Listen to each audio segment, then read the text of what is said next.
To extract business wisdom from the Bible, you need to look beyond what is written to why something is written.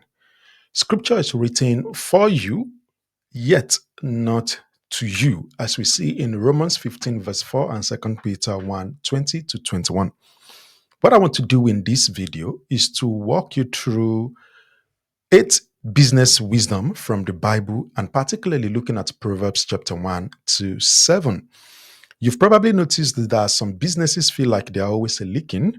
Revenue grows, but margin shrinks. Execution accelerates, but results eventually plateau. And sometimes you may notice that the founder works harder, but the company gets weaker. Proverbs 1 to 7 describes this pattern in ancient language, but the diagnosis is surgical, and it's something that we can apply to our businesses today. These 7 chapters aren't about morality. They're about systems design.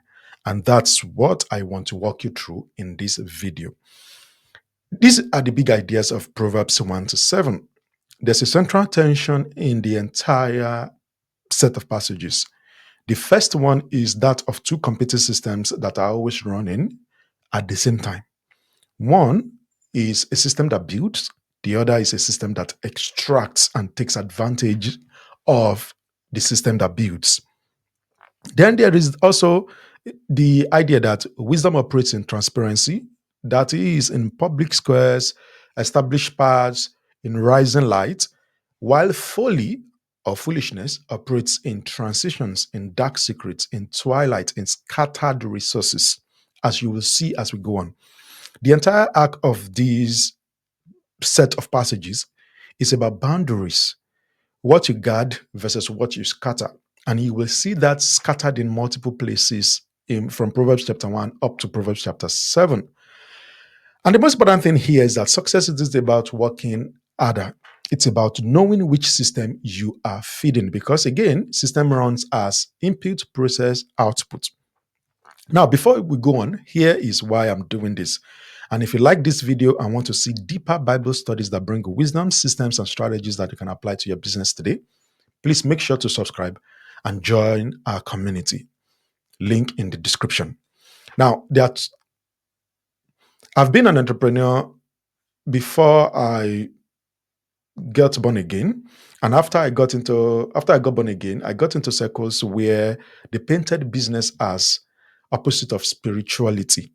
So I quit my business to focus on ministry, and then I struggled financially afterwards. Another thing that you may also want to know about me may be the fact that I was leading a parachurch ministry for a couple of years before I got called back to business in 2012. And I started running the business from 2014. I ran that for a couple of years. I actually ran multiple businesses until life happened again, and I had to start all over and move into a new country. Now, I'm sharing all of this not as one who knows everything or one who knows more than you, but I want to share from the obedience that I've learned through the things I've suffered. And of course, the joys I've experienced by going on this journey and applying the things that I've applied for the past 20 plus years. So as I go on, please understand that that is where I'm coming from. And that's where I want to extract the wisdom that I want to share with you from. Now, there are 2 undertones that this video speaks to. So as you go through this video, I want you to have this at the back of your mind. Number 1 is the fact that wisdom is not mysterious. It's usually a navigation system that reduces cognitive load. And when I say cognitive load, of course, that means it is mental. It is somewhere in the psychological, in the conscious, and the subconscious as well of the human mind. So wisdom is not as mysterious as most people think. So the second thing I want you to have at the back of your mind as we go through this video is that it is a normal human nature to want shortcuts because patience feels like weakness. So, and sometimes we want to be original because familiar feels like failure when we can actually champion and invent and create new things. And the other thing that is similar to that is that we want to control everything because dependencies feel like a risk. Now, having shared that, those are the three ways, those are the two ways I want you to think about. Those are the three things I want you to think about as you go through this video. All right. Now, having talked about that, let's now look at the core business lessons, the core business wisdom that we can extract from the Bible, particularly from Proverbs chapter 1 to 7. There are 8 lessons in total. Lesson 1 is about wisdom being where the noise is. Lesson 2 is about following proven paths before inventing new ones. Lesson 3 is about closed systems that tear you apart. Lesson 4 is about direction before execution. Lesson 5 is about wells versus scattered springs. Lesson 6 is about boundaries that prevent invisible traps. Lesson 7 is about the ant and the discipline of timing, and lesson 8 is Twilight deals and the seduction of shortcuts. Let me change this here, and then let's get into lesson 1. All right. Now, as we go on in this video, I'm going to try and put timestamp everywhere so that you can basically go to each lesson as you're looking for them. All right. Lesson 1 is taken from Proverbs chapter 1. Proverbs chapter 1, 20 to 21. We see something called the public square. And verse 20 and 21 reads, Wisdom calls aloud in the streets. She utters a voice in the public squares. She calls at the head of noisy places, at the entrance of the city gates. She utters her words. It took me a long time to realize that these were actual physical locations, not abstract terms. And the reason why it took me a long time is because most times when we read the Bible from an abstract perspective. We think the Western mind tend to make things into abstractions. So, for example, if we look at Proverbs, these two verses here, you will notice that there's a parallel being used. You will notice certain locations, you see it in the street, you see it in public squares, you see noisy streets, you see gateways of the city. But wisdom is the constant character in all of these different locations. There's something I want you to pick here. Wisdom doesn't whisper in private. As you can see here, it says wisdom calls aloud in the street. By placing wisdom at the entry of the gate, the writer is telling us that wisdom is the foundation of justice and civil law. She is standing exactly where the most important decisions of the business community are being made. That's because the city gate is where contracts were signed, judgments were issued, strategy happened, and wisdom is shouting. The Hebrew word shouting is the word ranan. It's a victory cry. It's the sound of a royal herald delivering an official decree from the king. Now, here's what I want you to understand here. Your deepest insights aren't supposed to stay in your journal. If you're a founder and your clearest thinking ever makes it into how your company shows up publicly, you're misaligning with the architecture of wisdom. The mistake here isn't in being visible. It's keeping wisdom backstage while performance runs the front stage. Insight is meant to be operational and visible, not private philosophy. How does that apply to your business today?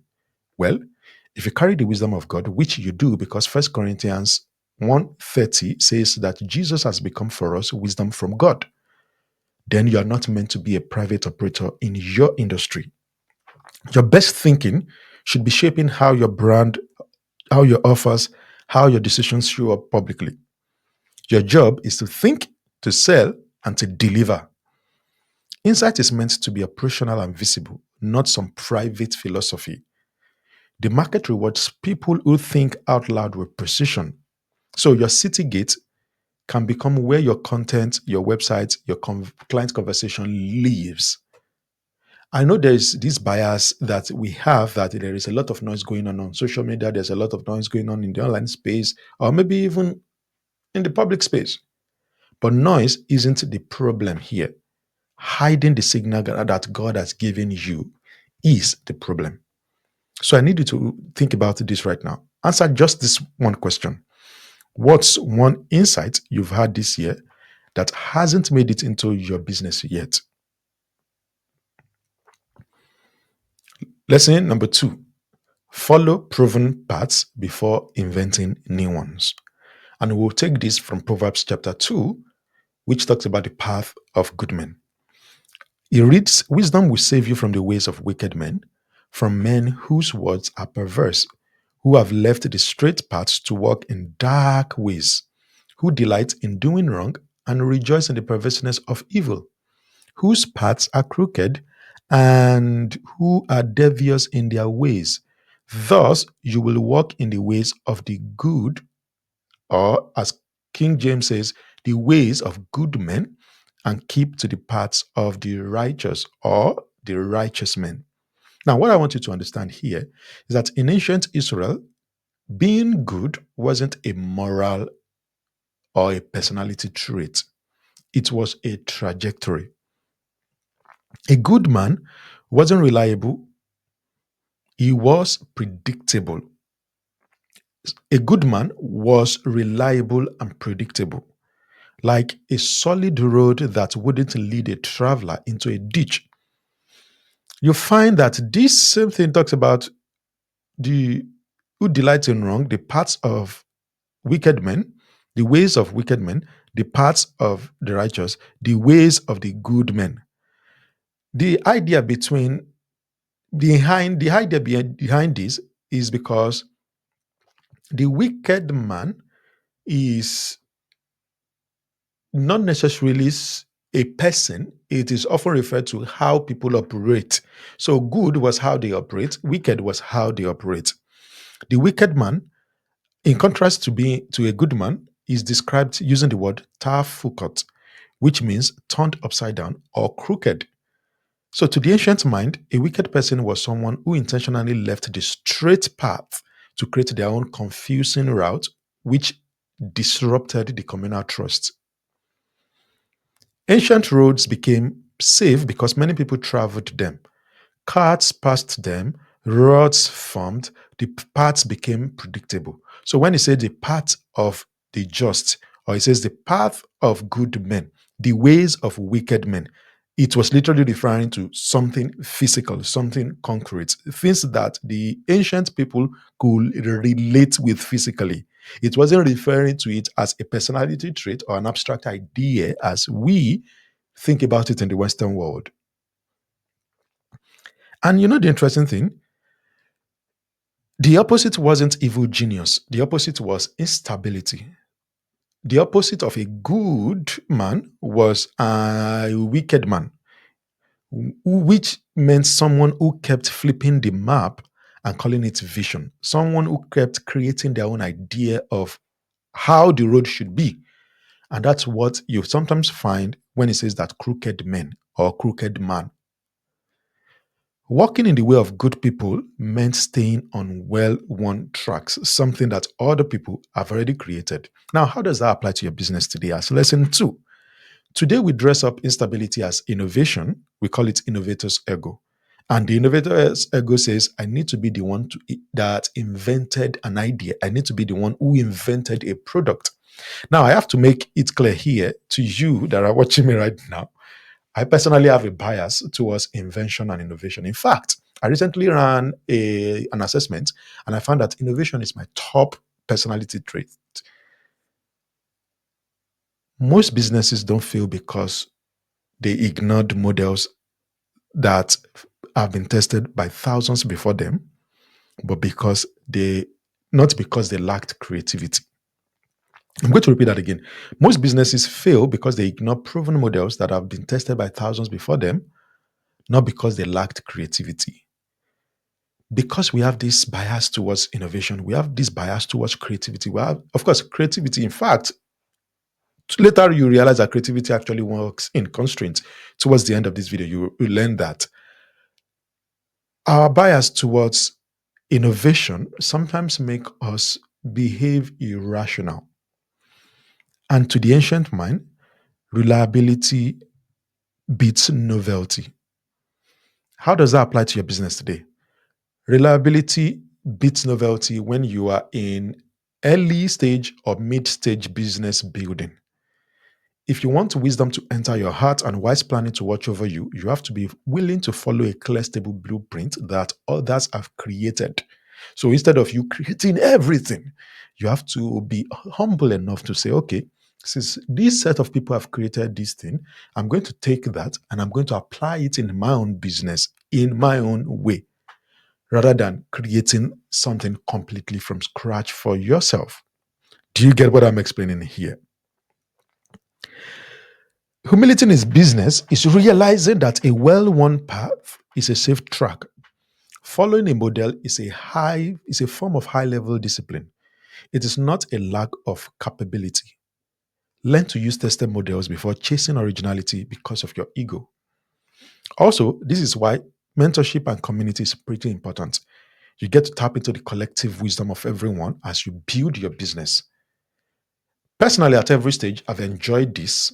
I've been in relationships, particularly in strict relationship that, or let me say, in strict community where we're just maybe myself and two other persons, myself and three other persons, myself and four other persons, eight other persons, 12 other persons in different capacity, in different numbers over my journey. And that has helped me a lot of the time. Now, what's the psychological trap here? The psychological trap is that we always want to be original more than we want to be profitable. If you want to be profitable, it's easy for you to quickly say, let me do what everybody has done. Let me apply the model that everybody else has applied first before I start beginning adding my own brand of magic, as I call it. In fact, in one of the models that I usually teach, where you create your own intellectual property, I often say start first with what you know from other people. As you begin to utilize that, you begin to discover your own brand of magic. So, for example, in the culture where I grew up, there is this huge apprenticeship model where if someone goes to a master to learn for a number of years, sometimes that will be 2 years, sometimes that will be 3 years, and at the end, they will do something they call freedom. That is, the freedom is the celebration of them graduating from that master. Now, what they do during that time is they learn exactly how the master works. So, if it is mechanic, for example, or if it is hairdressing, they learn exactly how that master makes the hair. Interestingly, my mom happens to be one of such trainers. She used to train for the states. So I lived and interacted with that for many years while growing up. The apprentice will come to the master and learn for that amount of time. When the apprentice graduates, the apprentice is literally using the same formation, the same chemicals, the same ideas, the same style, the same methodology, the same methods, the same things that the master has used. As the apprentice becomes independent, the apprentice begins to discover their own way of doing things, not at the beginning. Because when they are starting out, they start with what the master has done in order that the master can begin to refer people to them and business kicks off as soon as possible. Do you understand what I'm talking about here? That's the ways of good men. Ways of good men is reliable. It's something that you can pick up and utilize in your business. Now, I have a question for you here. Are you rejecting models because they are wrong or because you feel they are too familiar? I know that pioneering sometimes feel like we are having identity crisis. Uh, Pioneering sometimes feel like we feels like an identity for us. It feels like that is who we are. But pathfinding, which means that you find the path of someone else and then you follow that path, actually creates margin. And that's what I meant by the story that I've just told you now about the hairdresser model, the apprenticeship model. So the question I want you to think about right now is, are you rejecting tested, tried models because you think they are wrong or because they feel too familiar? Lesson 3, closed systems tear you apart. And I'm going to take this wisdom from Proverbs 3 7 to 8. Interestingly, it's talking about being wise in your own eyes. And it reads, don't be wise in your own eyes, fear Yahweh and depart from evil. When you do that, it will be health to your body and nourishment to your bones. This isn't about humility as a virtue, it's about staying open to external data. This is what I mean. To be wise in your own eyes, which is benegha, it suggests someone who has become their own ultimate standard of truth. In a tribal society, like when this scripture was written, the man who is wise in his own eyes is untouchable. He has stopped listening to the counsel of elders, the collective data of the community. So it becomes a God of one, which the ancients believed led to inevitable social and physical ruin. That's why it says that if you do not be wise in your own eyes, it will be health to your body and nourishment to your bones. In ancient agriculture and desert travel, if you trust your own eyes, despite the landmarks that you can see or the stars that are guiding you above, you get lost. And today, psychologists call that subjective bias. Now, what's the cost of that? Verse 8 tells us it will be health to your body and nourishment to your to your bones. NIV says it will be healing to your flesh and refreshment to your bones. The word used for healing here is rapha, which means to stitch together. It is the same root word used for Jehovah Rapha, which means the God that puts you back together when you're broken. The idea that these verses are trying to communicate is when you're wise in your own eyes, you begin to tear the fabric of your health. Wisdom, being open to new ideas, then acts as a biological and psychological coolant that helps you come back together as a wholly human again. Now, what's the mental cost? Which is the link between discernment and protection, how you use your mind and how you're protected. Verse 23 of this same Proverbs chapter 3 says that then you shall walk in your ways securely, your foot won't stumble. Verse 24 says, when you lie down, you will not be afraid. Yes, you will lie down and your sleep will be sweet. Now, in the ancient Near East, life was physically dangerous. There were wild animals, there were bandits who will hijack you and collect stuff from you on the road. And that was what Proverbs chapter 1 and 2 were referring to when it says, my son, do not walk in the paths of those who tell you that let us go and attack others and collect their things. So it was referring to those bandits. And there was also sudden storms that made life physically dangerous. So when verse 23 says, your foot will not stumble, there are two things that we need to pay attention to there. The first one is the psychological shift, which argues that fear usually stems from unseen variables. Because there was this instability that comes, you don't know what will happen when you are out and about due to all those wild animals, bandits, or maybe storm that happen. It says sound judgment and discretion will act like a torch when you are going through a dark valley. When everything seems like it is not clear, you will be able to protect yourself by engaging your mind. And what is the result of doing that? It says when your mind can accurately categorize threats and predict outcomes, which is what's called discernment, your sleep will be sweet. In fact, look at it. It says when you lie down, you will not be afraid. Yes, you will lie down and you won't stumble. But if you notice, this 23 and 24 is following verse 7, verse 8, which I had already talked about. Do not being wise in your own eyes. And in between that, he laid a couple of things. Now, the idea here is that you aren't safe because the world stopped being dangerous. You aren't safe because economic suddenly became great, or maybe the bank interest rate suddenly became favorable. You are safe because your internal navigation is functioning properly. And how does that apply to you as a business person today? We all know that, and data has confirmed this. In fact, I've been tracking this for maybe the past 6 years thereabout, that I've been tracking entrepreneurs' mental health. We have found, and the data says that entrepreneurs exhibit higher rates of ADHD, depression, anxiety, burnout, and some mental health more than any other professional group. Most entrepreneurs treat stress as a badge of honor. But Proverbs, this particular Proverbs, calls it a system error. So if your business is growing, but your health is drying up, whether your pain is becoming greater than your gain, you're not operating in wisdom. You're operating in a closed loop, in a closed system.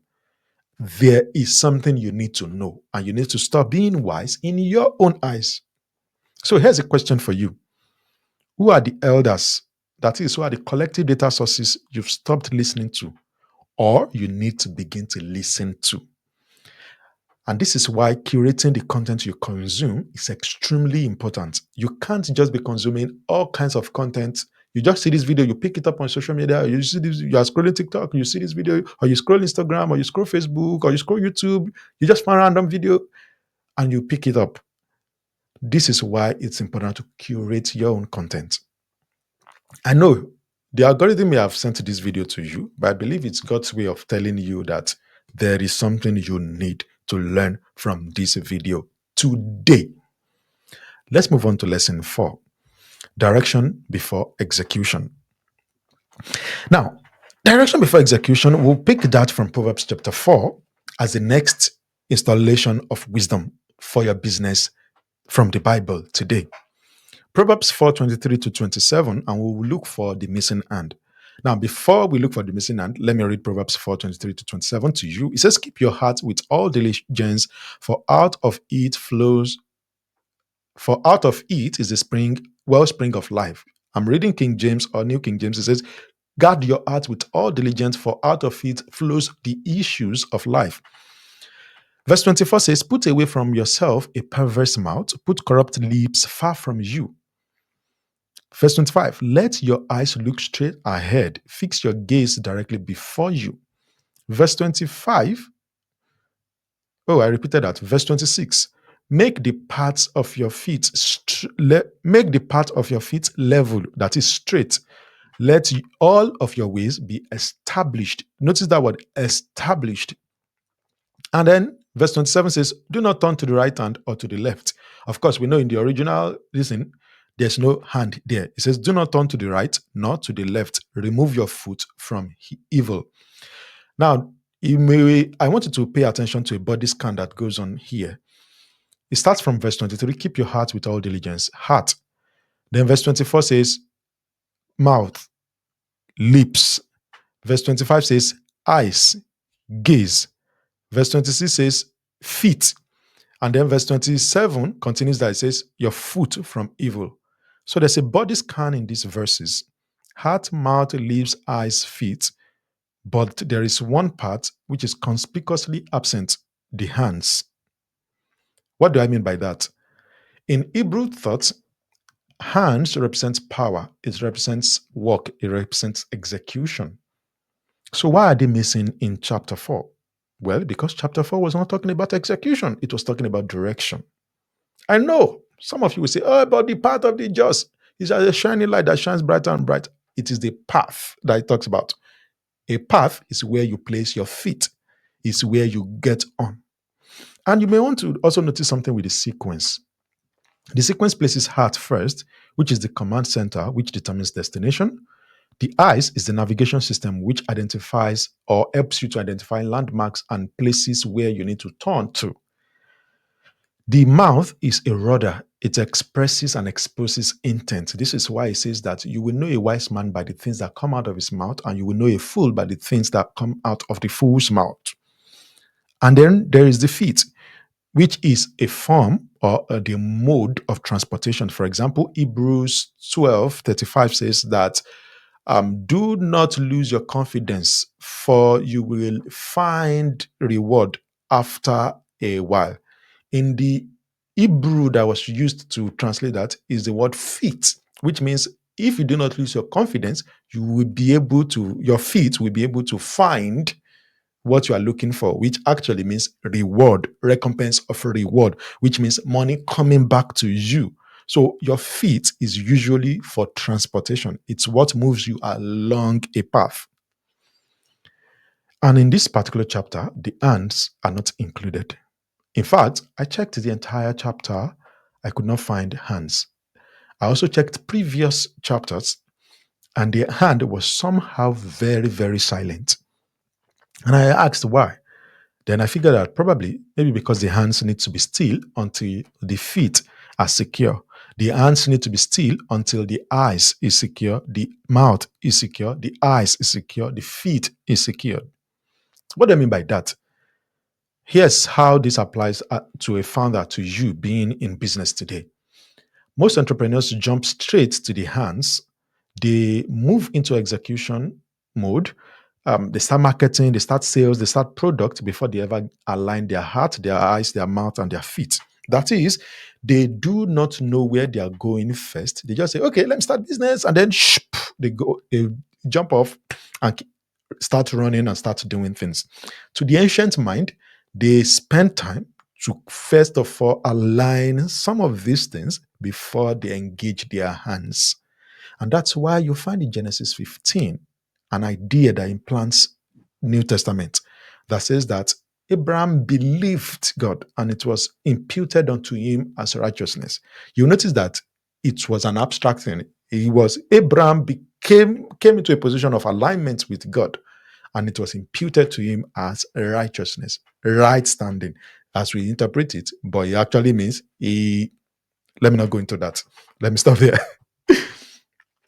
Second thing that you may also notice with the founder's trap is that it's very easy for a business person to mistake business for business. Your business will do a lot better if you get your vision, the thing that your heart desires to see in the world, the thing your mouth is saying about your business, the thing your mouth is saying about your finances, the thing your mouth is saying about your income, the things you are paying attention to, the things you are looking at, the places you are going. If you become more intentional about those things, your business will do a lot better. But interestingly, those are the things that we usually file to the back of the burner and say, you know what? Let's quickly get into the sales. Let's get into the product development. Let's get into this. Let's get into that. So this Proverbs chapter 4 is trying to explain to us that motion without direction is just a faster way to get lost and to burn out. And that's why he puts that if you fear God and you keep your heart, you keep this, you keep your gaze, you look straight ahead, you let your path be established. And previous chapter, you remember, it says, if you do not become wise in your own eyes, it will be health to your body and nourishment to your bones. What's the application for you today? What's the wisdom here? The wisdom here is that your goal right now shouldn't be more activity. It should be more alignment. And by the way, I personally am currently in this process of realigning myself because, again, just as I said earlier on, I've gone through a couple of things in my life. I've been an entrepreneur for as long as possible. I've hired people, and now I'm in a different phase of life. All of this is taking me through my own process of alignment. I'm beginning to sit down and think, what is my heart telling me? Where is my eyes? Where is the vision that my eyes is taking me? What are the things that my mouth are saying? My mouth is saying. And by the way, the mouth is saying this is where things like affirmation, declaration, particularly proclamation, becomes a lot more powerful. Many people do affirmation, but proclamation, declarations are more powerful. In fact, there's a rap line that a friend of mine gave me many years ago. It says, the word in my head, I call it information. It flows through my mouth, I call it proclamation. When it reaches my heart, boom, it becomes manifestation. I need you to pick that. So your goal right now shouldn't be more activity. It should be more alignment. It is better to be still on the right path than sprinting in the wrong direction. A mentor used to tell me many years ago that no matter how far you have traveled in the wrong direction, you can always turn to the right direction when you discover that you are wrong. And that has been a core philosophy of my life. No matter what I'm doing, if I find that I'm wrong, I basically take that turn right there. And that's what Romans 12 says, that do not be conformed to the patterns, traditions of this world. When you find that you are following that path, it says, you become transformed by changing, by saying, no, no, no, no, no, I'm not going to do that, I'm not going to do that. And then you are going to renew your mind because you are going to turn your mind around. That's what That's what Romans 12, verse 2, 1 and 2 are touching upon. Now, the next thing here is that how does it apply to your business? Again, today, the hand's job only starts after the foot is secure. Clarify the destination and constraints before scaling your activities. Now, what's the question I have for you here? Are you executing? Are you executing before you've confirmed the path? Are your hands busy compensating for unclear direction? That is, are you burning yourself out trying to do things that you are not completely clear about? Energy poured into something that brings you the result you are expecting does not create burnout. It actually gives you satisfaction. But when energy you pour into something does not equal the output it gives to you, that's when burnout results. In fact, that's scientifically proven. But again, this is not a video for that. Now, if you're enjoying this video at this point, I want to invite you to subscribe to this channel. Please go ahead and subscribe, like the video. And if you're finding it useful, please share it with someone. And if you want to gather with others who think like this, you can check the link in the description for our community that we've just opened up. All right, let's get back to the video. So let's look at lesson number 5, wells versus scattered springs. Wells versus scattered springs. And we are going to be picking this from Proverbs chapter 5. Proverbs chapter 5, verse 15 to 16. And we're going to be looking at specifically at resort and asset protection. Proverbs 5 is often read as a moral warning against adultery, but for the business builder, it's a masterclass in asset protection. Verse 15 says, drink water out of your own cistern, running water out of your own well. Verse 16 says, should your springs overflow in the streets, streams of water in the public squares. In the ancient desert period, a well was the most valuable asset a person could own. It was a deep shaft reaching a private underground spring. It was the exclusive source of vitality for your household and your business. If you remember, Abraham had wells that was closed up, one of them by Abimelech, right?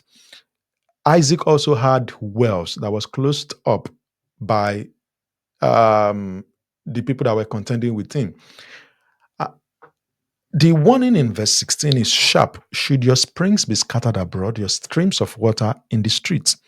The Hebrew word for scattered is puwit or puvts. It means to shatter or to disperse. I want you to imagine an irrigation pipe bursting in the middle of the road. The water is no longer profitable. It's just making mud in the street instead of watering the crops that it's meant to water. Now, I grew up in a neighborhood where we had to pay to fetch water to drink from a neighbor's compound because the well in my father's compound wasn't good enough. So I know what happens when a pipe breaks and the water fills the streets. In fact, it happens multiple times. And whenever that happens, everybody huddles up buckets, a queue forms, everyone gets free water from the street, from that particular tap, because again, it's just busting open. But the water, because it's been sold, is no longer profitable to the owner because it's scattering everywhere. It's just making mud in the street instead of being directed towards profit. Now, this is what is called the leakage problem in business. When a pipe breaks, everyone gets free water except the owner. The water didn't disappear, it just stopped being profitable to the owners. Most business owners don't lose value through bad decisions. They lose it through dispersion and scattering their energies.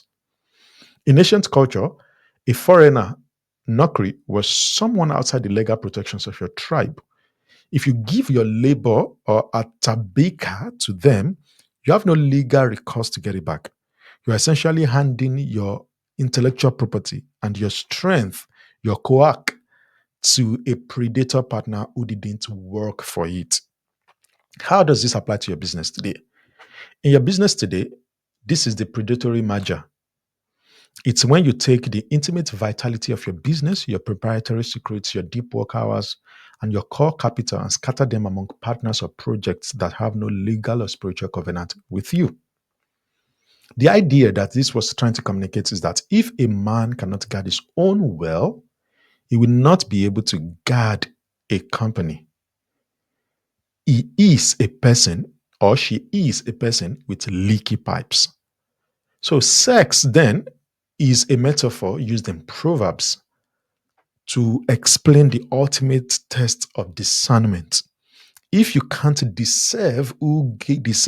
you can't discern who deserves access to your well, you will eventually watch your strength fill the houses of strangers, the houses of knockery.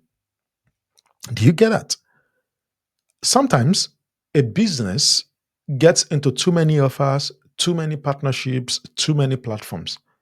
Everything feels productive, but nothing actually compounds.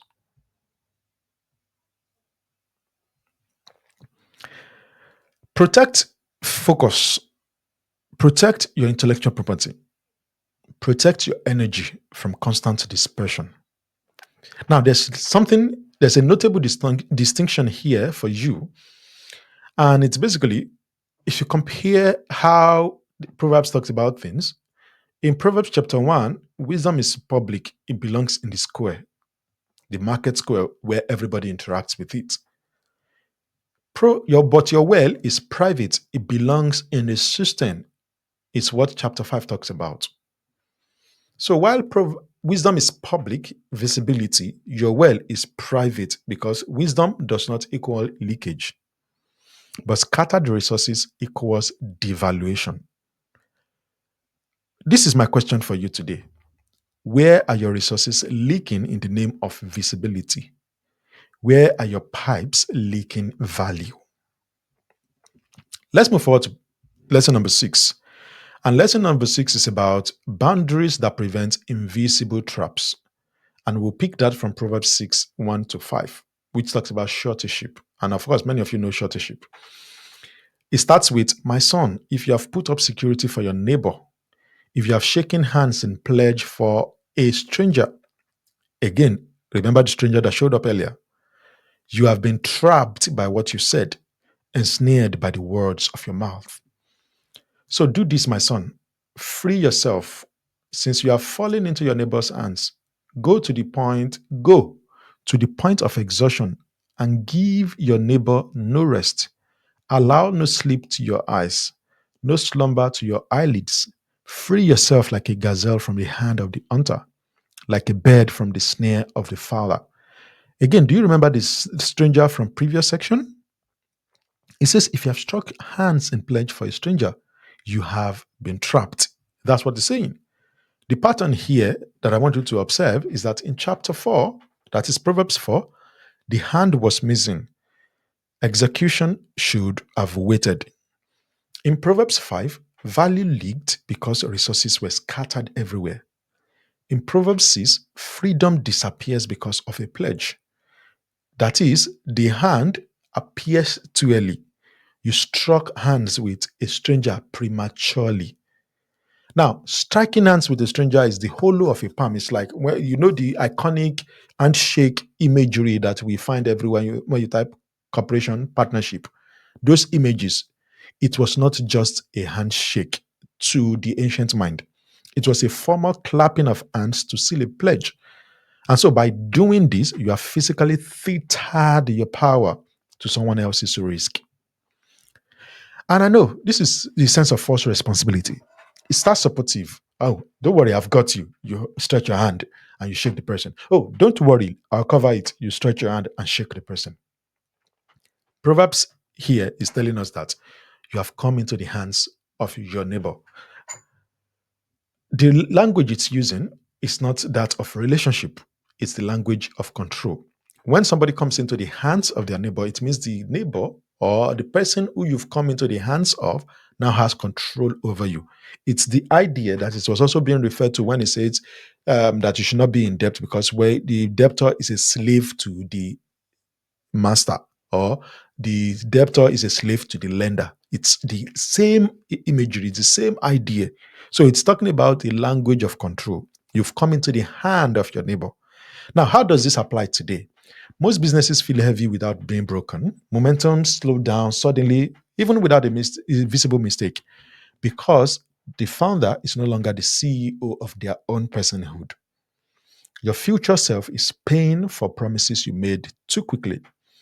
Overcommitment and careless partnerships affects and captures your freedom. So, what's the escape strategy? Proverbs 6 says, don't optimize or don't look for a better payment plan. It says escape as fast as possible, like a gazelle from a hunter. Now, I have to paint a picture here. The gazelle in those days was their fastest known animal. That is the fastest animal known to them. That was the fastest animal. Today, we call that cheetah. Or to some people, puma, depending on the discovery that was happening. But as at that time, gazelle was the fastest animal that they knew about at that point. So that was why it says escape like a gazelle from a hunter. My friend, humble yourself and get your hand back. And here's a question for you. What commitment are you servicing that your future self cannot afford? It might be credit, it might be loans, it might be debt. I leave that to you to think about. Let's move to lesson number 7. In lessons number 7, we continue that Proverbs chapter 6, the thought that was being painted in the Proverbs 6. Now, the Proverbs 6 that we just talked about here talked about you escaping from your friend that your neighbor, not your friend, that you've signed yourself to. Lesson 7, which is about the ant and the discipline of timing. We take our cue from Proverbs 6 to 11, which is about the autonomous preparation of the ant. Let's read. It says, go to the ant, you sluggard. Consider our ways and be wise, which, having no chief, overseer, or ruler, provides our bread in the summer and gathers our food in the harvest. How long will you sleep, sluggard? When will you arise out of your sleep? A little sleep, a little slumber, a little folding of the hands to sleep. So your poverty will come as a robber or a thief, and your scarcity as an armed man. So the solution to the debt trap created in the previous pledge is found in a tiny autonomous warrior, the ant. Proverbs 6 to 8 tells us she has no ruler, yet she prepares her bread in summer. I want you to notice that time, in summer. Now, here's the cultural contrast I want you to pay attention to here. In the Western culture, summer is a vacation period when everyone blows the gathering of the previous 12 months thereabout. But in the ancient mind, summer, Kait, was the danger zone. It was a time of extreme heat and intense work. The idea was that if you didn't work when the sun was bright, you starved when the rain came. And that leads us to the ant system. The ant does not have any ruler, no chief, no officer, no ruler. She prepares in summer and she gathers in harvest. Something I spotted while studying this. Proverbs 4:18 says that the path of the just is as a shining light that shines brighter and brighter unto the perfect day, right? The full day is literally, or the perfect day is literally the word nakon, which is established day. It is the moment when the sun reaches its fixed zenith.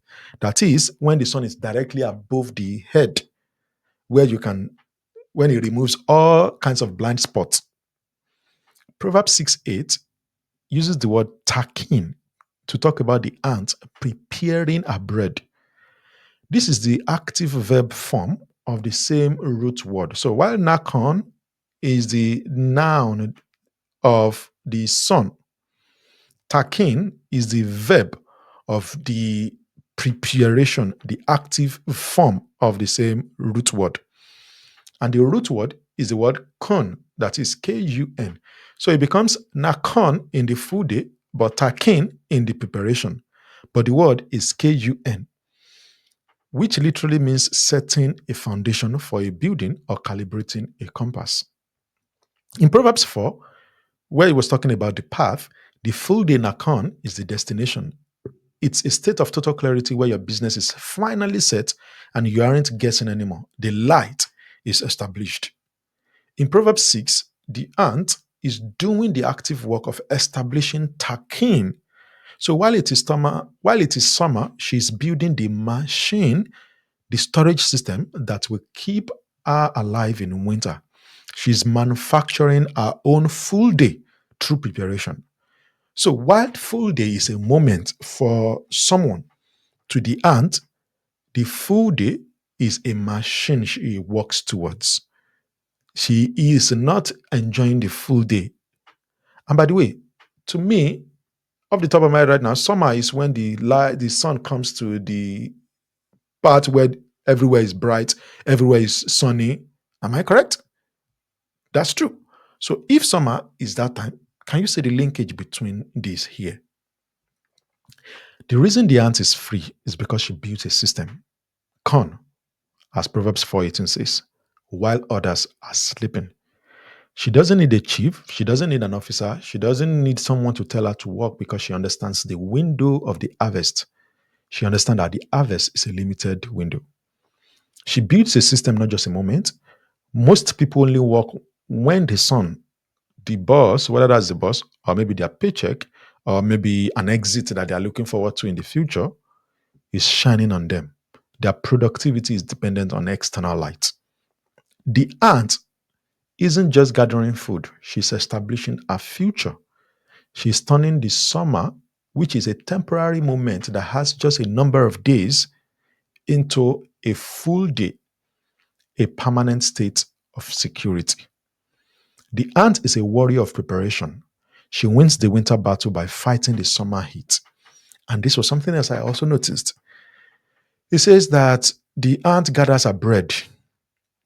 If you look at it again, it says, go to the anti-sluggard, consider her ways and be wise, which having no chief, no overseer, no ruler, provides her bread in the summer and gathers her food in the harvest.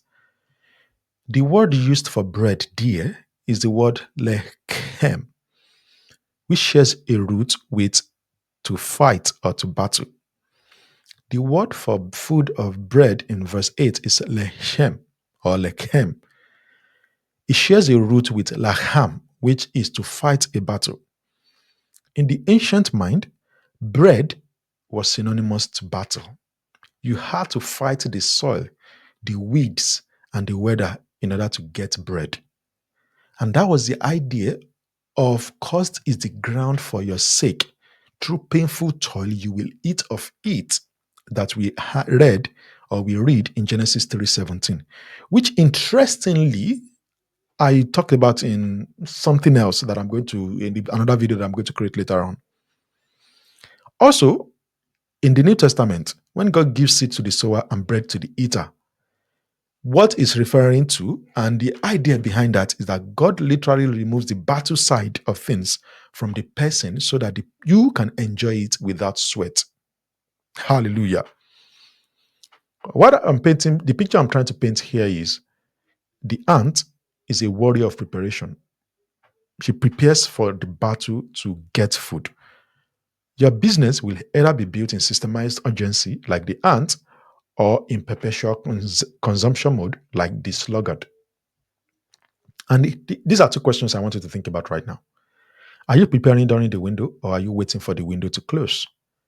Are you consuming during a season that is meant for storage? Let's look at the last lesson here. And by the way, if you've not subscribed yet, make sure to do so. Lesson number 8 is about Twilight deals and the seduction of shortcuts. This is installation number 8 of the Proverbs 8 business wisdom that we can extract from the Bible. Proverbs 7:6-9. It talks about the economics of transition. And I read, I looked down through the lattice. I saw among the simple, I noticed among the young men, a youth who had no sense. He was going down the street near a corner, walking along in the direction of a house. At twilight, as the day was fading, as the dark of night set in. Now I need you to notice here it says the young man walks in the twilight, in the evening, in the black and dark night. In Proverbs 1, we saw wisdom calling out in the market square, the Rehab. That was a broad, open, transparent place. It is the center of commerce, right? Here in Proverbs 4, it describes the path of the just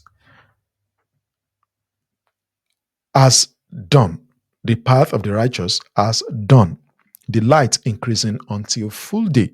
So Proverbs 4:8, the full day is literally the established day. It is the moment when the sun reaches its fixed zenith.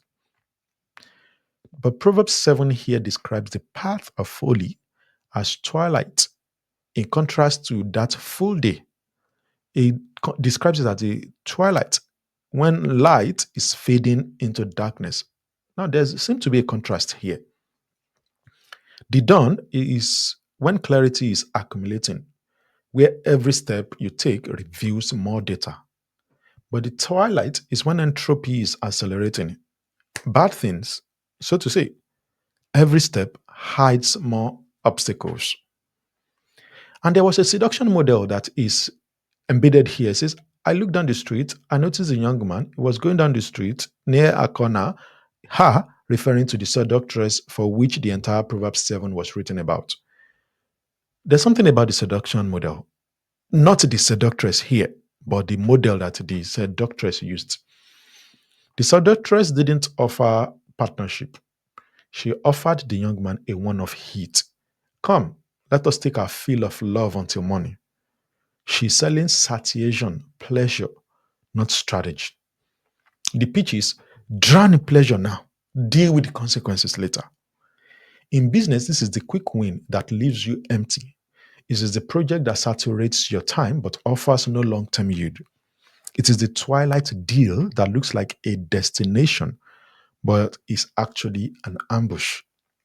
How does this apply to your business today? Transition periods are when we make decisions we sometimes later regret. It is when we don't have full picture, so we say yes to the offer that comes our way. Let's say you are out of job and you're looking to get a job. You've been interviewing, and then suddenly an offer comes. You will most likely say yes to it, especially if you are desperate. Why are you desperate? Because you are in a transition.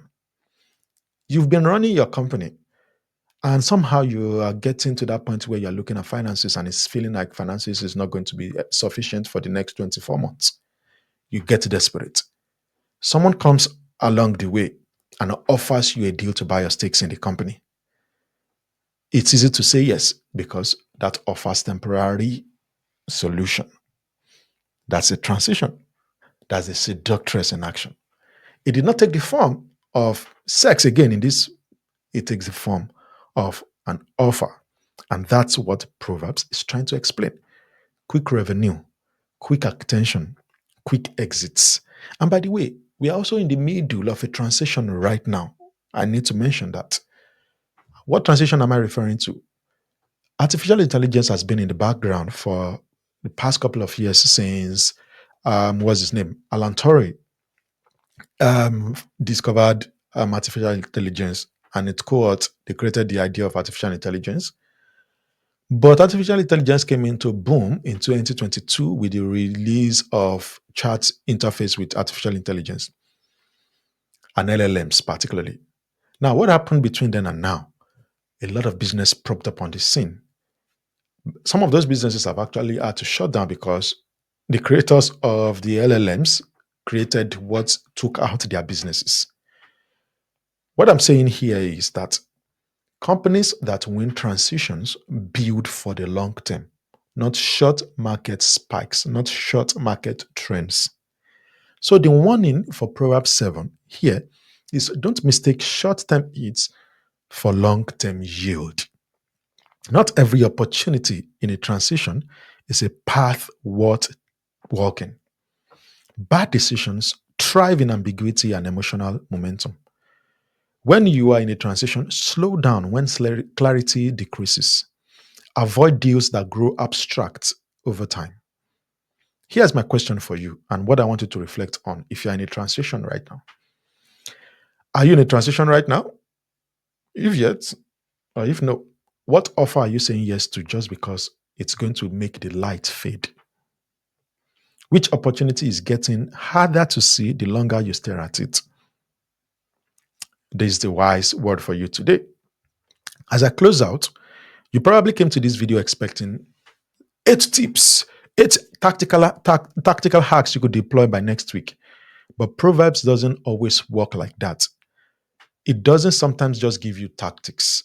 Sometimes you read Proverbs from the surface level, but when you dig deeper, you'll find that it's actually giving you mental map, a way to look at things differently. And I hope that's what I've been able to do with this video so far. Your business will either be built on wells or scattered springs, on dawn deals or twilight deals, on execution after alignment or motion before direction. Most of us know what we should do. In fact, while you're watching this video, I know by the anointing upon me that a lot of times I spark ideas in people's minds, and I know that ideas would have been sparked in your mind. So I know that many of you know what you should do. We don't just realize that we are feeding the wrong system. We think we're being wise in public, but we're actually scattering resources on the streets. We think we're innovating, but we're actually rejecting proven paths out of our ego. We think we're seizing opportunity, but we're actually saying yes to an offer from a seductress while we're in transition when we should be waiting for dawn to arrive. Proverbs 1 to 7 is partly about morality, yes, but reading between the lines, we find it's a resource for business as we have seen so far. It's about what compounds and what leaks, and the difference between the two is almost always invisible until it isn't, like right now. If you've come this far, you're probably the kind of person that doesn't just want a business. You want a system that doesn't tear you apart while it grows. I invite you to join us in our faith and business community. Please use the link in the description to request a free membership. I'll be happy to welcome you to the fold. God bless you.